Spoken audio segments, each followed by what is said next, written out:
The thunderous boom of gunfire echoed through the small Montana town of Willow Creek as Harriet Rhodes ducked behind a water trough, her heart hammering against her ribs like a wild stallion. The year was 1876, and what had begun as a simple journey west had turned into a nightmare when outlaws attacked the stagecoach she'd been traveling in. Now, with her possessions scattered and the other passengers either dead or fled, she found herself alone and terrified in a town she didn't know. "You can't hide forever, pretty lady," a gruff voice called out, followed by another shot that splintered the wooden building behind her. Harriet clutched her small satchel tightly to her chest. Inside was all she had left in the world, a handful of dollars, a locket containing her parents' portraits, and a deed to a small plot of land that had prompted her journey west in the first place. After her parents' passing in Boston, she discovered her father had purchased the land years ago as an investment. With nothing left for her back east, Harriet had made the bold decision to claim it and start anew. The sound of approaching hoofbeats made her blood run cold. Just as she prepared to make a desperate run for it, 3 rapid gunshots rang out in quick succession. A man's cry of pain followed, then the sound of a body hitting dirt. "Drop your weapons or join your friend," called a deep, commanding voice. Harriet peered cautiously over the edge of the water trough. A tall figure sat astride a magnificent black stallion, rifle aimed steadily at the remaining outlaw. The stranger wore a weather-beaten Stetson pulled low over his eyes, a faded blue shirt, and a dusty leather vest. His face was partially obscured by several days' worth of stubble, but she could make out a strong jaw and piercing eyes. The outlaw hesitated, then tossed his gun aside and raised his hands. "Sheriff Mason," the horseman called out. "Got one of Blackwell's boys here for you." An older man with a tin star pinned to his vest emerged from the saloon, followed by 2 deputies who quickly apprehended the outlaw. "Much obliged, Jake," the sheriff nodded to the horseman. "Seems these boys are getting bolder every day." The man called Jake dismounted in one fluid motion and approached the water trough. "You can come out now, madam. You're safe." Harriet stood on shaky legs, her traveling dress covered in dust and her auburn hair falling loose from its pins. "Thank you, sir. I believe you saved my life." "Jake Novak," he said, touching the brim of his hat. "And you'd be?" "Harriet Rhodes," she replied, attempting to regain her composure. "I was on the northbound stage when those men attacked us." Jake's expression darkened.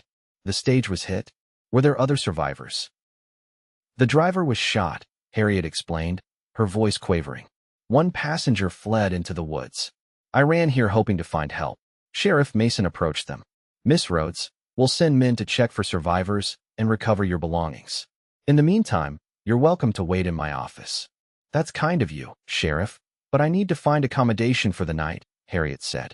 "Is there a hotel in town?" The sheriff exchanged glances with Jake. "The inn burned down last month, madam. Only place left is the boarding house, and Widow Jenkins is full up with miners from the new silver strike." Harriet's heart sank.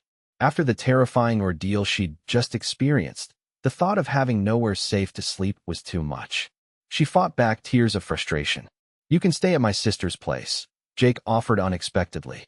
"Sarah's got a spare room, and she'd welcome the company. Her husband's away with a cattle drive." Harriet regarded him cautiously. In Boston, accepting such an offer from a stranger would be unthinkable, but this wasn't Boston. And after what she'd just witnessed, she was inclined to trust the man who had saved her from the outlaws. "That's most generous, Mr. Novak," she said finally. "If your sister wouldn't mind the imposition." Jake Novak's ranch lay 3 miles outside of Willow Creek. As they rode, Harriet perched somewhat uncomfortably behind Jake on his stallion. She took in the breathtaking landscape. Rolling hills gave way to distant mountains, their peaks still capped with snow despite the June heat. Vast expanses of prairie grass swayed in the gentle breeze, dotted with wildflowers in vibrant hues of purple, yellow, and white. "It's beautiful," she breathed, momentarily forgetting her ordeal. "That it is," Jake agreed. "Most folks passing through only see the dirt and danger. They miss all this." They crested a hill, and below them lay a modest but well-maintained ranch. A 2-story wooden house sat nestled against a stand of cottonwoods, with a barn, corral, and several outbuildings nearby. Smoke curled invitingly from the chimney. As they approached, A woman with the same dark hair and strong features as Jake emerged onto the porch, wiping her hands on her apron. Her questioning look turned to one of concern when she spotted Harriet. "Jake? What's happened?" "Stagecoach robbery," Jake explained as he helped Harriet dismount. "Miss Rhodes here needs a place to stay for a night or two." Sarah Novak immediately took Harriet's arm, leading her toward the house. "You poor thing. Come inside right away. I've got stew on the stove and fresh bread just out of the oven." The warmth of the kitchen enveloped Harriet like an embrace. After weeks of travel, sleeping in drafty stagecoach stations, and eating whatever questionable fare was available, the homey atmosphere nearly brought her to tears. "I can't thank you enough," Mrs. Harriet began. "Cooper," Sarah supplied. "Sarah Cooper. And no thanks needed. Any friend of Jake's is welcome here." "We're not friends exactly," Harriet corrected. "Your brother came to my rescue when outlaws attacked the stagecoach." Sarah shot Jake a proud smile. "That sounds like my brother. Always riding to someone's rescue." Jake shifted uncomfortably under his sister's gaze.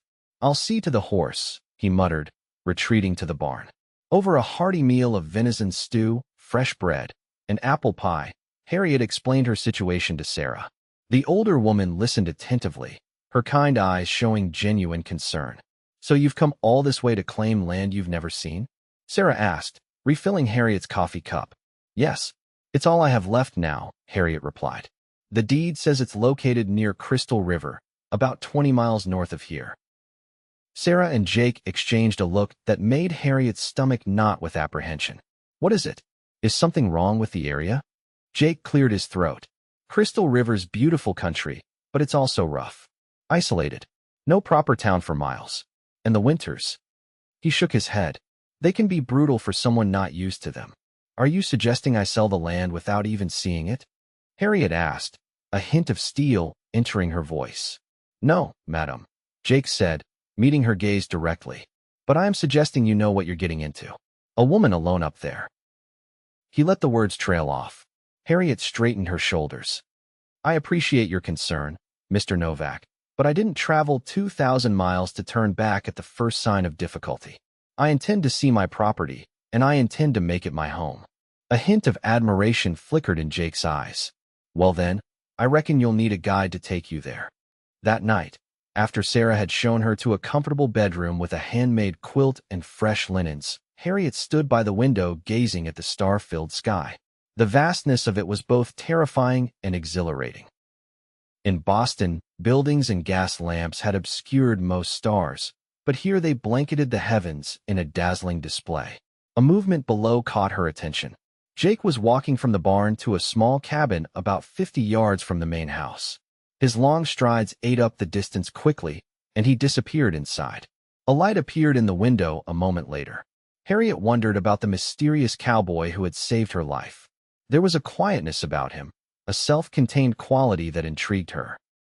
He wasn't like the men she'd known back east, polished, verbose, constantly jockeying for position in society. Jake Novak seemed comfortable in his own skin, uninterested in impressing anyone. The next morning, Harriet awoke to the sounds and smells of a ranch coming to life. Roosters crowed, cattle lowed in the distance, and the aroma of coffee and bacon wafted up the stairs. She dressed quickly in her spare traveling outfit, grateful that her small satchel had remained with her during the robbery. Downstairs, she found Sarah at the stove and two young boys, around 8 and 10 years old, sitting at the table. "Good morning," Sarah greeted her cheerfully. "These are my sons, Thomas and William. Boys, this is Miss Rhodes." "Good morning, Miss Rhodes," they chorused politely. "Please, call me Harriet," she said, smiling at them. Sarah placed a plate of eggs, bacon, and biscuits before her. "Jake's gone into town to see if the sheriff recovered any of your belongings. He said to tell you he'll take you to Crystal River tomorrow if you're still determined to go." "I am," Harriet confirmed, buttering a biscuit. "And I'd like to pay him for his trouble." Sarah waved away the suggestion. "Jake won't take your money, but if you really want to repay him, he does have a fondness for peach cobbler." Her eyes twinkled. "I happen to have the ingredients, if you'd like to help me make one this afternoon." The day passed pleasantly as Harriet helped Sarah with household chores. The work was familiar. She'd managed her parents' household after her mother's health declined, but there was something different about doing these tasks in this setting. The open windows let in fresh prairie air, and the sounds of nature and ranch life created a peaceful backdrop to their labor. In the afternoon, they baked the peach cobbler together. Sarah shared stories about growing up with Jake, how he'd always been the serious, responsible one, while she was more impulsive. "Our pa died when Jake was 16, Sarah explained as she rolled out dough. Ma followed a year later. Jake could have sent me to relatives back east, but he was determined to keep what was left of our family together. He worked 3 jobs until he saved enough to buy this land." "He raised you himself?" Harriet asked, surprised. "And taught himself ranching in the process," Sarah nodded. "Most men would have buckled under that responsibility, but not Jake. Though it did make him grow up awful fast." Jake returned late in the afternoon, bringing with him Harriet's trunk, which had been recovered from the stagecoach. Most of its contents were intact, though her best bonnet had been crushed beyond repair. The sheriff caught the second outlaw. Jake informed her as they sat on the porch after dinner. He was part of the Blackwell gang. "They've been terrorizing the territory for months now. I'm fortunate you happened to be in town," Harriet said, watching the sunset paint the western sky in shades of orange and pink. Jake's mouth quirked in a half-smile. "Wasn't exactly chance. I was trailing them after they rustled some of my cattle last week." "You're a rancher and a bounty hunter?" "Just a rancher protecting what's mine," he corrected. "Though the bounty money will come in handy for buying breeding stock." They fell into a companionable silence, watching as the first stars appeared in the deepening blue of the eastern sky. The aroma of peach cobblers still lingered in the air, and somewhere in the distance, a coyote called to its mate. "Mr. Novak," Harriet began after a while. "Jake," he interrupted. "Out here, folks mainly use first names." "Jake," she amended. "Why are you willing to help me? You don't know me." He considered her question, taking his time before answering. "Out here, people help each other. It's how we survive. Besides," he added with a slight smile, "anyone who bakes a cobbler like that deserves a little help." Harriet laughed, feeling a warmth that had nothing to do with the lingering heat of the day. The next morning, they set out for Crystal River at dawn. Jake had saddled a gentle mare for Harriet and packed supplies for several days, including a tent, bedrolls, food, and extra ammunition. He'd also insisted she wear a pair of Sarah's riding pants beneath her skirt, explaining that where they were going, practicality trumped propriety. As they rode north, the landscape gradually changed. The rolling grasslands gave way to more rugged terrain, with stands of pine and aspen breaking up the open spaces. By midday, they could see mountains looming larger before them, their lower slopes dark with forests. Jake was a quiet traveling companion, but not uncomfortably so. When he did speak, his observations were thoughtful, often pointing out things Harriet might have missed: a hawk circling above, the tracks of a deer and her fawn crossing their path, or the subtle signs of changing weather in the distant clouds. They stopped for lunch beside a small creek, where Jake efficiently built a small fire to boil coffee. As they ate the bread, cheese, and dried apple slices Sarah had packed, Harriet found herself studying Jake's hands, strong and calloused from years of hard work, yet surprisingly gentle as he tended the fire. "Tell me about Boston," Jake said unexpectedly. Harriet described her childhood home: the cobblestone streets, the harbor filled with ships from around the world, the public gardens where she'd walked with her mother on Sunday afternoons. She told him about her father's bookshop, where she'd spent countless hours reading and helping customers. "It sounds like you had a good life there," Jake observed. "What made you leave it all behind?" Harriet's expression sobered. "After my parents died, the creditors came. Father had been ill for years, and the medical bills." She shook her head. "Everything had to be sold to pay his debts. When I found the deed to this land among his papers, it seemed like providence. A chance to start fresh." Jake nodded, understanding in his eyes. "Starting over takes courage. Not everyone has it." "I'm not sure it's courage," Harriet admitted. "Sometimes I think it's just stubbornness." Jake's laugh was unexpected, a rich, warm sound that transformed his usually serious face. "In my experience, the two often go hand in hand." They continued their journey through the afternoon, the trail growing steeper and more challenging. Jake led the way, occasionally glancing back to ensure Harriet was managing. Despite her inexperience with horseback riding, she was determined not to complain or slow their progress. By late afternoon, ominous clouds had gathered over the mountains, and a cool wind carried the scent of rain. Jake frowned at the sky. Storm's coming. We should make camp while it's still dry. He found a sheltered spot in a grove of pines, where a rocky outcropping would provide additional protection from the wind. With efficient movements, he unsaddled the horses and set up the small canvas tent, anchoring it securely against the approaching weather. Harriet gathered firewood under his direction, selecting the driest pieces she could find. By the time the first raindrops began to fall, they had a cheerful fire going and a simple meal of beans, bacon, and coffee prepared. They ate huddled beneath the shelter of a tarp Jake had rigged near the fire. The rain intensified, drumming on the canvas above them, but their little camp remained relatively dry. How much farther to Crystal River? Harriet asked, wrapping her hands around her coffee cup for warmth. We should reach it by mid-morning tomorrow, assuming the rain doesn't wash out any trails, Jake replied. Your land, according to the coordinates on your deed, is in a valley about 5 miles beyond the river. The temperature dropped as darkness fell, and Harriet shivered despite her woolen shawl. Jake noticed and added more wood to the fire. You should get some sleep, he suggested. The tent's not much, but it'll keep you dry. Harriet looked at the small tent, then back at Jake. Where will you sleep? He nodded toward the tarp. I'll be fine here by the fire. Harriet frowned. But you'll be soaked by morning. Jake shrugged. I've slept in worse conditions. The rain was coming down harder now, driven sideways by gusting wind. The tarp provided minimal protection, and Jake was already damp despite sitting close to the fire. This is ridiculous, Harriet declared. The tent is large enough for both of us if we're careful. There's no need for you to catch your death of pneumonia on my account. A hint of color appeared on Jake's cheekbones. That wouldn't be proper, Miss Rhodes. Neither is letting you fall ill when there's a perfectly good solution, she countered. We're both adults. I trust you to behave honorably, and I promise to do the same. Jake hesitated, clearly torn between propriety and practicality. A particularly strong gust of wind sent a shower of raindrops onto his already damp shoulders, seeming to make the decision for him. All right, he conceded, but I'll sleep by the entrance.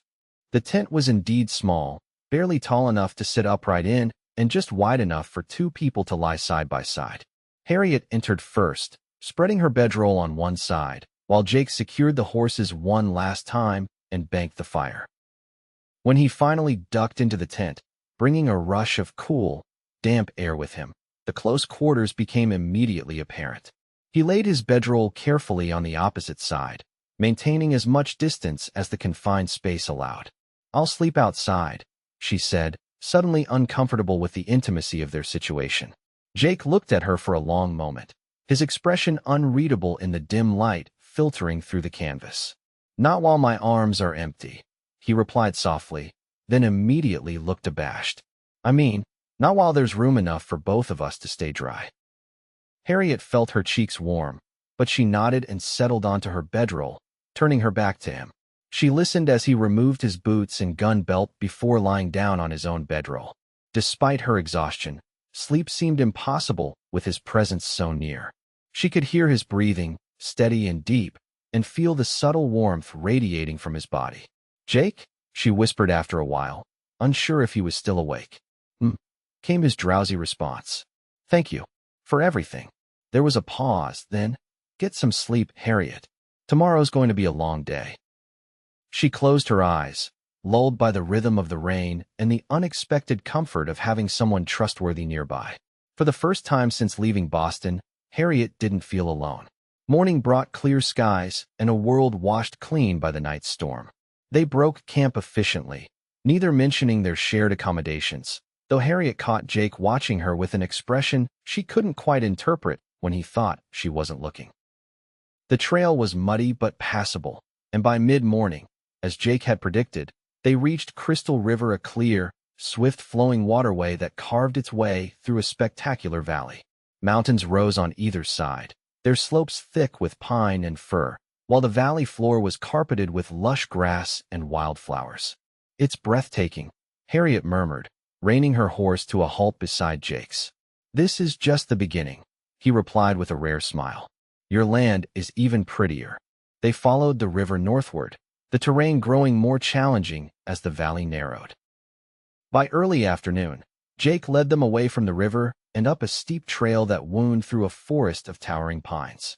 The air was fragrant with resin and wildflowers, and birds called from the branches above them. Finally, they emerged from the trees onto a natural overlook. Below them stretched a hidden valley, smaller than the main one, but even more spectacular. A crystal-clear lake occupied its center, fed by a waterfall that cascaded down the far slope. Meadows of wildflowers surrounded the lake, and the entire valley was embraced by forested mountains. "This is it," Jake said quietly. "According to your deed, this entire valley is yours." Harriet stared in wonder, unable to speak. After weeks of travel and uncertainty, after all the doubts and fears, she was finally looking at her new home. And it was more beautiful than anything she could have imagined. "I never thought," she began, then had to stop as emotion overwhelmed her. "I never thought it would be like this." Jake dismounted and helped her down from her horse. They stood side by side, taking in the view. "Your father chose well," Jake observed. "This land is everything you need: water, timber, good grazing, and it's sheltered from the worst of the winter storms." Harriet nodded, still too moved to speak properly. Her father, always quiet about his business dealings, had never mentioned purchasing land in Montana territory. Had he dreamed of bringing the family west someday? Or had he simply seen it as an investment? She would never know, but standing here now, she felt connected to him in a new way. "Shall we go down?" Jake asked after giving her time to absorb the view. They led the horses down a narrow trail to the valley floor. Up close, the beauty was even more impressive. The lake water was so clear that Harriet could see trout swimming in its depths. Wild strawberries grew in sunny patches near the shore, and a family of deer watched them cautiously from the edge of the forest before bounding away. Jake helped her explore the valley, pointing out its resources and potential. There was a natural clearing near the lake that would make an ideal spot for a cabin, with good drainage, protection from winds, and a view of both the lake and the waterfall. "The nearest neighbors are about 10 miles that way," Jake said, pointing south. "Hendersons. Good people. They run sheep mainly, but they'd be glad to help a newcomer." Harriet was only half listening, her mind racing with possibilities and challenges. She had enough money to build a small cabin and perhaps buy some chickens and a milk cow, but establishing a working ranch or farm would require more resources than she currently possessed. "You're worried," Jake observed, reading her expression. "I didn't expect it to be so remote," she admitted, "or so perfect. Now I'm even more determined to make it work, but I'm not sure how." Jake nodded thoughtfully. "It won't be easy, especially at first. But people have started with less and succeeded. The key is to not try to do everything at once." As the sun began to sink toward the western mountains, Jake suggested they make camp for the night. "Unless you'd prefer to head back to my sister's place," he added. "We could make it by midnight if we pushed." "No," Harriet said firmly. "I want to spend my first night on my own land." They made camp near the lake shore, and Jake taught Harriet how to catch trout using a simple line and hook.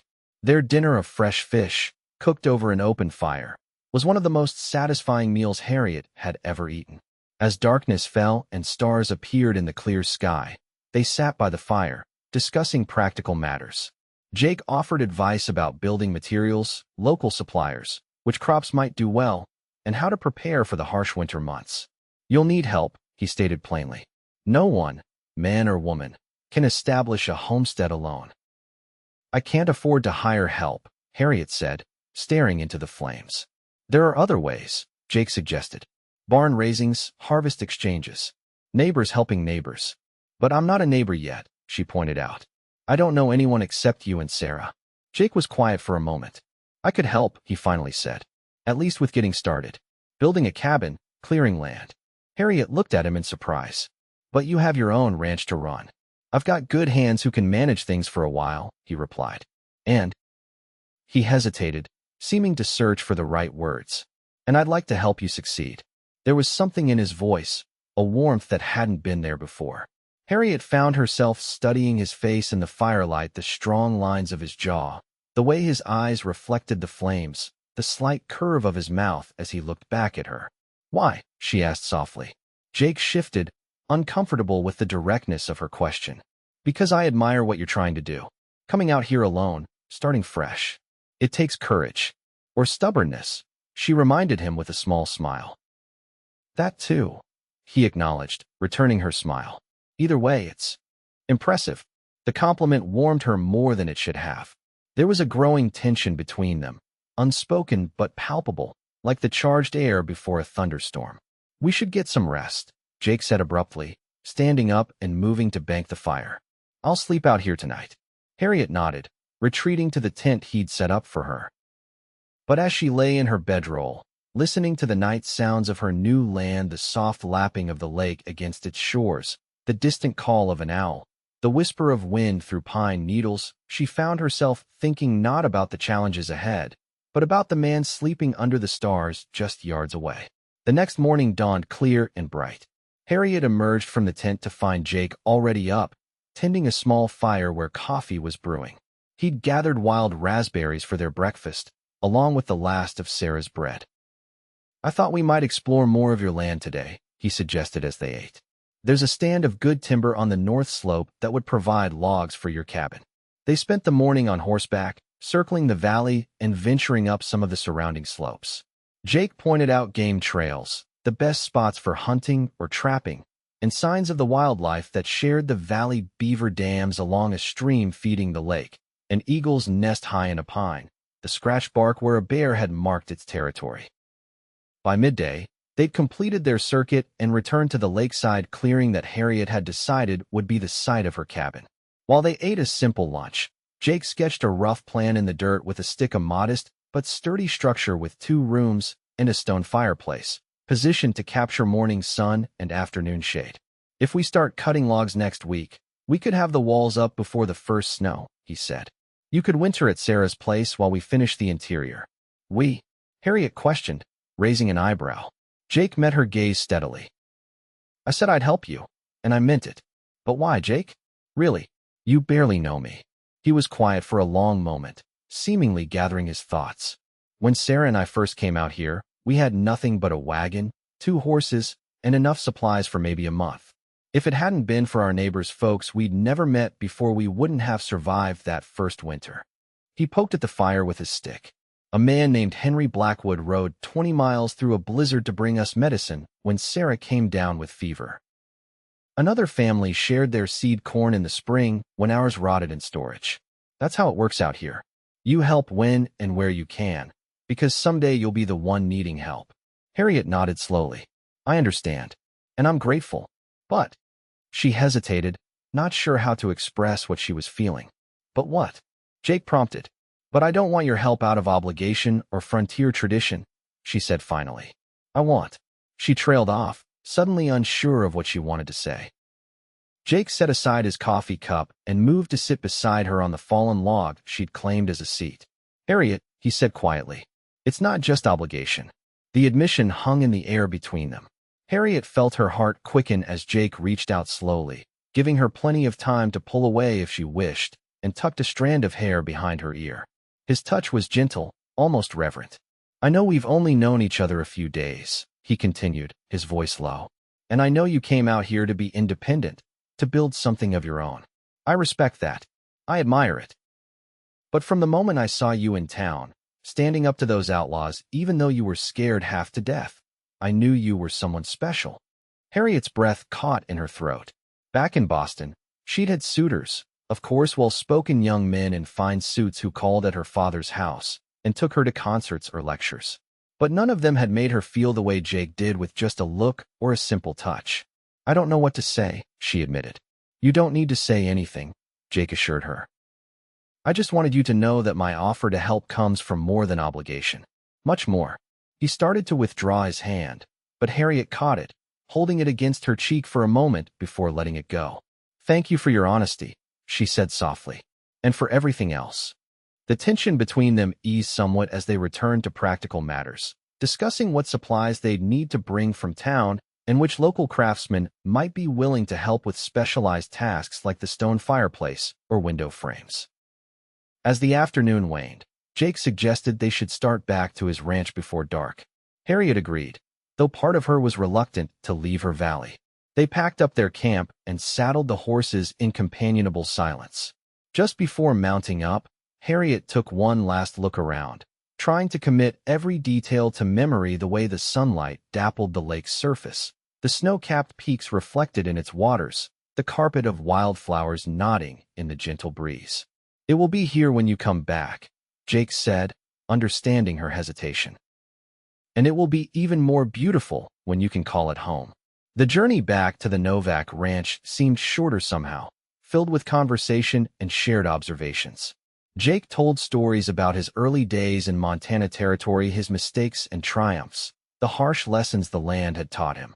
Harriet shared her dreams for her new homestead, a vegetable garden, perhaps some fruit trees, maybe even a small herd of cattle eventually. They reached the ranch just as twilight was deepening into night. Sarah greeted them warmly, ushering them inside for a hot meal. Over supper, Jake outlined their plans for helping Harriet establish her homestead. Sarah immediately offered her support as well, promising to help with everything from canning preserves to sewing curtains for the new cabin. "First, we'll need to organize a building party," Jake explained. "With enough hands, we can get the basic structure up in a week or two. The Petersons and Wilsons will help for sure," Sarah added. "And the Hendersons, since they'll be Harriet's closest neighbors." "I can't possibly repay such kindness," Harriet protested. Sarah patted her hand. "That's not how it works out here, dear. When the Wilsons' barn burned last year, everyone pitched in to rebuild it. When Jake broke his leg 2 winters ago, neighbors took turns helping with chores until he healed. Community," Jake said simply. "It's how we all survive." Later that evening, after Sarah and the boys had gone to bed, Jake and Harriet sat on the porch swing, watching the stars emerge in the vast Montana sky. A comfortable silence stretched between them, broken only by the distant howl of a coyote and the soft creaking of the swing. "I was thinking," Jake said finally. "If you're willing, I'd like to court you properly. I know you came west to be independent, and I respect that. Your land will be yours, your decisions will be yours. But I'd like the chance to see if what I'm feeling might be mutual." Harriet felt a flutter in her chest, not anxiety, but something warmer, more hopeful. "I think I'd like that," she replied softly. Jake's smile in the moonlight made her heart skip. Slowly, giving her every opportunity to pull away, he leaned in and pressed a gentle kiss to her lips. It was brief, almost chaste, but it sent a current of warmth through Harriet that had nothing to do with the summer evening. "Then it's settled," he murmured. "I'll help you build your home, and you'll give me a chance to win your heart." "I think," Harriet said with a smile, "that you've already made considerable progress on that front." Over the next several weeks, Harriet's dream began to take physical form. True to their word, the local families rallied to help. Men arrived with axes, saws, and strong backs to fell trees and notch logs. Women brought food to feed the workers and offered Harriet advice on everything from preserving vegetables to treating snake bites. Jake was there every day, directing the work when needed but more often laboring alongside the others, his shirt dark with sweat as he helped raise the heavy logs into place. Harriet worked too, learning to strip bark from logs, mix mud chinking, and perform a dozen other tasks she'd never imagined doing in her previous life. By the time the aspen leaves turned golden in late September, the cabin was taking shape, a sturdy 2-room structure with a stone fireplace and real glass windows that Jake had ordered all the way from Denver. It wouldn't be finished before winter set in, but it would be ready by spring. Harriet had moved permanently to the Novak ranch, occupying Sarah's spare room and contributing to the household in every way she could. She learned to make soap, butcher chickens, preserve fruits and vegetables for winter, and 100 other skills her Boston upbringing hadn't prepared her for. And through it all, her relationship with Jake deepened. He courted her with a quiet sincerity that touched her deeply, bringing her wildflowers when he returned from checking fences, carving a delicate wooden box for her keepsakes, teaching her to ride and shoot with infinite patience. Their evenings on the porch swing became a cherished ritual, talking about their days, their dreams, and gradually sharing the stories that had shaped them into the people they were. By the time the first snow fell in early November, Harriet knew with absolute certainty that she had found not just a new home, but a new heart to share it with. On a crisp December evening, with snow blanketing the ranch and stars sharp as diamonds overhead, Jake took her on a sleigh ride. Bundled in blankets and furs, they glided across the moonlit landscape, The only sounds the runners on snow and the soft jingle of the horse's harness.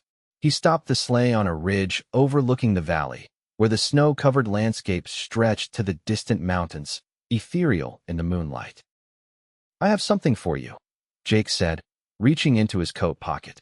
He withdrew a small object wrapped in soft cloth. When Harriet unwrapped it, she found a beautifully crafted key made of silver. "It's for your cabin door," he explained. "I had it made in town. But the cabin doesn't even have a door yet," she said, confused but touched by the gesture. "It will by spring," Jake replied. "And I was hoping. That is, I wanted to ask." He took a deep breath. "Harriet Rhodes, would you do me the honor of becoming my wife? Not because you need protection or help, but because I love you and want to build a life with you." Tears pricked Harriet's eyes, but they were tears of joy. "Yes," she whispered. "Yes, I will." His kiss was warm despite the cold night air, full of promise and shared dreams. When they finally broke apart, Harriet rested her head on his shoulder, looking out over the snow-covered landscape that had become more precious to her than she could have imagined 6 months ago. "We can live wherever you prefer," Jake said. "Your valley or my ranch." Harriet considered this. "Perhaps both? The ranch in winter, since it's closer to town, and the valley in summer? The cabin could be our special place, a retreat." Jake smiled, clearly pleased with her suggestion. "I like that idea. And the valley would be a fine place for children to spend summers, learning to fish and explore." "Children," Harriet repeated, raising an eyebrow teasingly. Jake's cheeks colored slightly. "If you want them. I've always hoped for a family of my own someday." "I do want them," Harriet assured him. "Very much." They sealed this new understanding with another kiss before turning the sleigh homeward, where Sarah was waiting with hot cider and knowing smiles. As they approached the warmly lit ranch house, Harriet reflected on the strange, wonderful journey that had brought her here from a stagecoach robbery to a new life, from a woman alone to a woman loved. That night, as snow fell gently outside her window, Harriet took out her father's deed to the Crystal River Valley and traced its boundaries with her finger. "Thank you, Father," she whispered. "Your final gift was greater than you could have known." Harriet and Jake were married the following May in a simple ceremony at the newly completed cabin in the Crystal River Valley. Wildflowers decorated the rough-hewn tables, and neighbors from miles around came to celebrate, bringing gifts both practical and precious hand-stitched quilts, preserved foods, tools, and seedlings for Harriet's garden. After the guests departed, Jake carried his bride across the threshold of their cabin, setting her down gently beside the fireplace where a small fire crackled cheerfully against the evening chill. "Welcome home, Mrs. Novak," he said, his voice tender. Harriet looked around at the cabin they had built together, the sturdy walls, the carefully crafted furniture, the curtains Sarah had sewn from fabric Harriet had chosen. Outside the window, she could see the lake shimmering in the sunset, and beyond it, the mountains that cradled their valley. "It's perfect," she said, turning back to her husband. "Everything is perfect." Later that night, as they lay together in the quiet darkness of their new home, Jake pulled her close against him. "No more sleeping outside for either of us," he murmured against her hair. Harriet smiled, remembering that rainy night in the tent that had marked the beginning of their journey together. "Not while your arms are full," she whispered back. And Jake's arms, wrapped securely around her, were indeed wonderfully, perfectly full.